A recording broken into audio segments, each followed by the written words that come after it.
ಸರಹದ್ದನ್ನು ಕಾಪಾಡ್ಕೋಬೋದು, ನಮ್ಮ ಸಿಟಿಸನ್ನು ಕಾಪಾಡ್ಕೋಬೋದು ಅಂತ ನನಗೆ ಅನಿಸ್ತದೆ. ಸೈನ್ಯದ ಮುಖ್ಯಸ್ಥರಿಗೆ ಕಳಿಸಿಕೊಳ್ಳುವ ಅಧಿಕಾರವಂತೆ ಈಗ ಅಂದರೆ ಸೈನ್ಯದ ಬಲ ಹೆಚ್ಚಿಸುವ ನಿಟ್ಟಿನಲ್ಲಿ ಕೇಂದ್ರದ ಮಹತ್ವದ ನಡೆ. ಭಾರತೀಯ ಸೈನಿಕರ ಸಂಖ್ಯೆ ಹೆಚ್ಚಿಸಲು ಇದು ಸಹಕಾರಿ. ವಾಪಸ್ ಬರಬೇಕು ಅಂತೆಲ್ಲ ಕೇಂದ್ರ ಸರ್ಕಾರದ ಮತ್ತೊಂದು ಮಹತ್ವದ ಹೆಜ್ಜೆ. ಟೆರಿಟೋರಿಯಲ್ ಆರ್ಮಿಯ ಅಧಿಕಾರಿಗಳಿಗೆ ಕರೆ. ಸೈನ್ಯದ ಮುಖ್ಯಸ್ಥರಿಗೆ ಕರೆಸಿಕೊಳ್ಳುವ ಅಧಿಕಾರ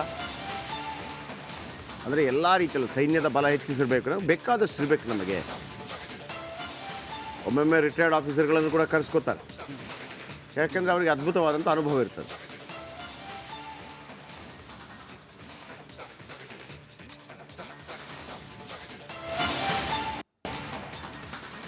ಇದ್ಯಾಕೆ ಸರ್ ಈ ಥರ ಯಾಕೆ ಕರೆಸ್ಕೊಳ್ತಾರೆ ಈ ಥರ? ಈಗ ನೀವು ನೋಡಬೇಕಾದ್ರೆ ಬಾರ್ಡರ್ ಏರಿಯಾದಲ್ಲಿ ಫ್ರಂಟಲ್ಲಿ ರೇಂಜರ್ಸ್ ಅಂದರೆ ಅವ್ರ ರೇಂಜರ್ಸ್, ನಮ್ಮದು BSF ಇರ್ತದೆ. BSF ಹಿಂದೆ ಕೆಲವು ಪ್ಯಾರಾಮಿಲಿಟರಿ ಫೋರ್ಸಸ್ ಇರ್ತದೆ. ಆಮೇಲೆ ಯುದ್ಧದ ಸಮಯದಲ್ಲಿ BSF ಬ್ಯಾಕ್ ಬಂದುಬಿಡ್ತದೆ, ಆರ್ಮಿ ಮುಂದೆ ಹೋಗುತ್ತೆ. ಸೊ BSFಗೆ ಆವಾಗ ಎಲ್ಲ ಪೋಸ್ಟ್ಗಳನ್ನು ಅವ್ರು ಇದು ಮಾಡೋದಿಲ್ಲ, ಆರ್ಮಿ ಅವರು ಟೇಕ್ ಓವರ್ ಮಾಡ್ತಾರೆ. ಈಗ BSF ಅವರ ಡ್ಯೂಟೀಸ್ಗಳನ್ನು ಅಲ್ಲಲ್ಲಿ ಆ ಬಾರ್ಡರ್ ಟೌನ್ಸ್ಗಳು ಈಗ ಖಾಲಿ ಆಗ್ತಾ ಇದೆ, ಎಲ್ಲ ಬಂದಲ್ಲಿ ಇದರಲ್ಲಿ ಕೊಟ್ಟು ಅದನ್ನು ನೋಡ್ಕೊಳ್ತಾರೆ. ಮತ್ತು BSFದು ಆರ್ಮಿ ಜೊತೆಯಲ್ಲಿ ಮಿಕ್ಸ್ ಆಗಿರ್ತದೆ. ನಮಗೆ ಆರ್ಮಿ ಕೊಟ್ಟಷ್ಟೇ ಗನ್ಗಳನ್ನು ಕೊಟ್ಟಿರ್ಬೋದು ಕಡಿಮೆ. ಆದರೆ ಈಗ ಈ ಟೆರಿಟೋರಿಯಲ್ ಆರ್ಮಿ ಇದೆ, ಅದನ್ನು ಕರೀತಾರೆ.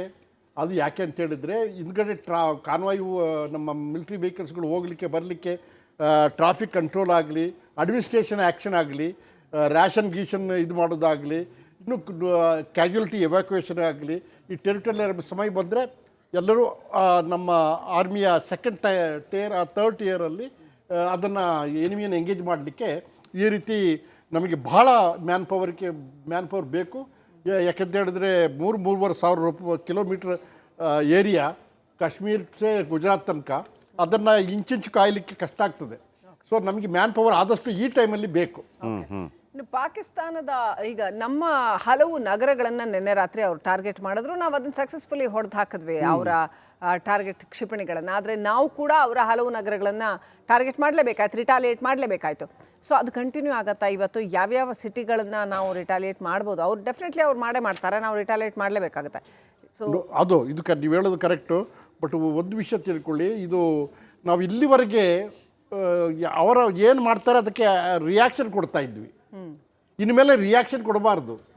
ನಾವು ಪ್ರೋಆಕ್ಟಿವ್ ಆಗಿ ಹೋಗಿ ಅವರ ವಾರ್ ಮಿಷನರಿ ಏನಿದೆ, ನಾನು ಆವತ್ತು ಹೇಳ್ತಾ ಇದ್ದೆ, ನಿಮಗೆ ಜ್ಞಾಪಕ ಇರ್ಬೋದು, ಈ ಉಗ್ರವಾದಿಗಳ ಜೊತೆಯಲ್ಲಿ ಅವರ ಅಡ್ಡೆಗಳನ್ನ ತೆಗಿಬೇಕು. ಬಟ್ ವಾರ್ ಮಿಷನರಿಗಳಿದೆಯಲ್ಲ, ಅವರ capacity to prolong the war ಅದೇನೇನು, ಅವರ ಆಮಿನಿಷನ್ ಡಂಪ್ಗಳಿರ್ಬೋದು, ಅವ್ರ ಫ್ಯಾಕ್ಟ್ರಿಗಳಿರ್ಬೋದು, ಅವರ ಲಾಜಿಸ್ಟಿಕ್ ಸಪೋರ್ಟ್ ಸಿಸ್ಟಮ್ ಇರ್ಬೋದು, ಬ್ರಿಡ್ಜಸ್ಗಳಿರ್ಬೋದು, ಇವೆಲ್ಲ ಇನ್ನೂ ತುಂಬ ಟಾರ್ಗೆಟ್ಗಳು ತುಂಬ ಇದೆ. ಮೇಯ್ನ್ ಟಾರ್ಗೆಟ್ಗಳು ನಾವು ಅವರ ಏರ್ ಡಿಫೆನ್ಸನ್ನು ಹೊಡೆದಾಕಿದ್ವಿ ಫುಲ್ಲು.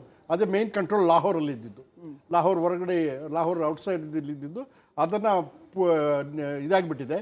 ಅದೇ ರೀತಿ ಕರಾಚಿಯಲ್ಲಿ ಎಲ್ಲ ಅವರ ಏರ್ ಡಿಫೆನ್ಸ್ ಏನು ಇರಬಾರ್ದು.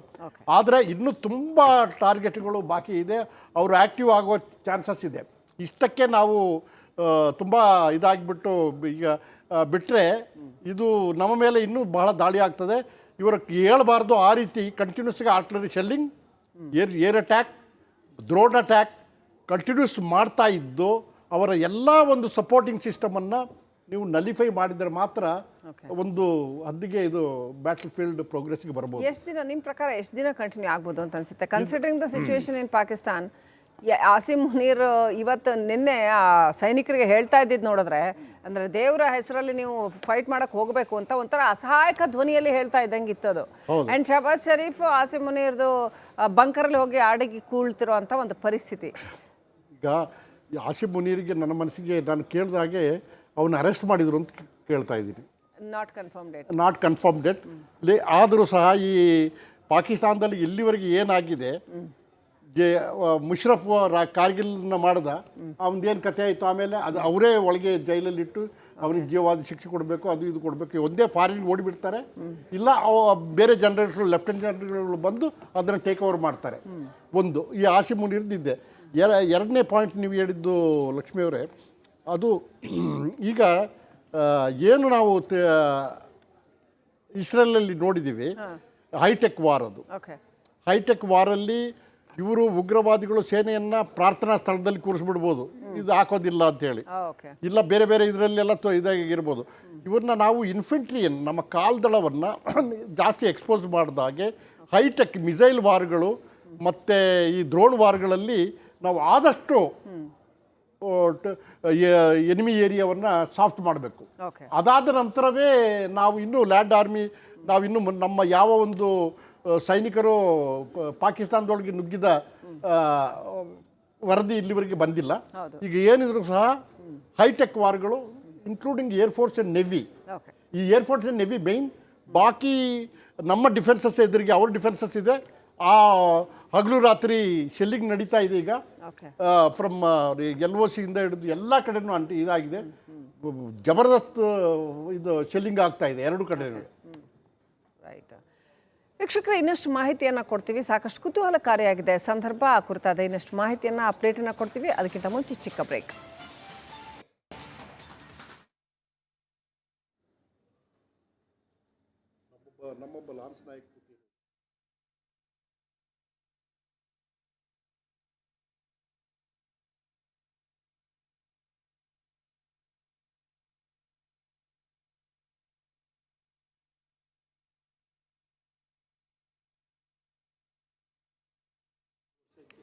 ಓಹೋ.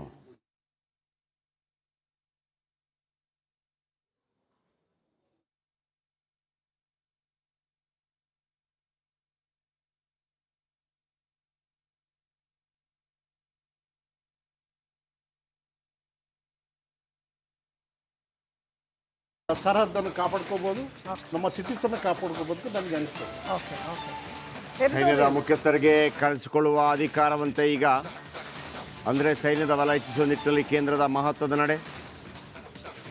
ಭಾರತೀಯ ಸೈನಿಕರ ಸಂಖ್ಯೆ ಹೆಚ್ಚಿಸಲು ಇದು ಸಹಕಾರಿ. ವಾಪಸ್ ಬರಬೇಕು ಅಂತೆಲ್ಲ ಕೇಂದ್ರ ಸರ್ಕಾರದ ಮತ್ತೊಂದು ಮಹತ್ವದ ಹೆಜ್ಜೆ.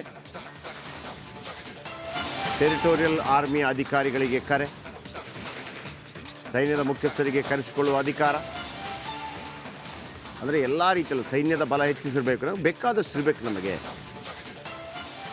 ಒಮ್ಮೊಮ್ಮೆ ರಿಟೈರ್ಡ್ ಆಫೀಸರ್ಗಳನ್ನು ಕೂಡ ಕರೆಸ್ಕೋತಾರೆ, ಯಾಕೆಂದರೆ ಅವರಿಗೆ ಅದ್ಭುತವಾದಂಥ ಅನುಭವ ಇರ್ತದೆ.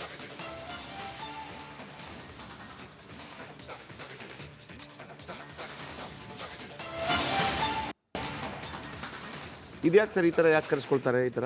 ಈಗ ನೀವು ನೋಡಬೇಕಾದ್ರೆ ಬಾರ್ಡರ್ ಏರಿಯಾದಲ್ಲಿ ಫ್ರಂಟಲ್ಲಿ ರೇಂಜರ್ಸ್ ಅಂದರೆ ಅವ್ರ ರೇಂಜರ್ಸ್, ನಮ್ಮದು BSF ಇರ್ತದೆ. BSF ಹಿಂದೆ ಕೆಲವು ಪ್ಯಾರಾಮಿಲಿಟರಿ ಫೋರ್ಸಸ್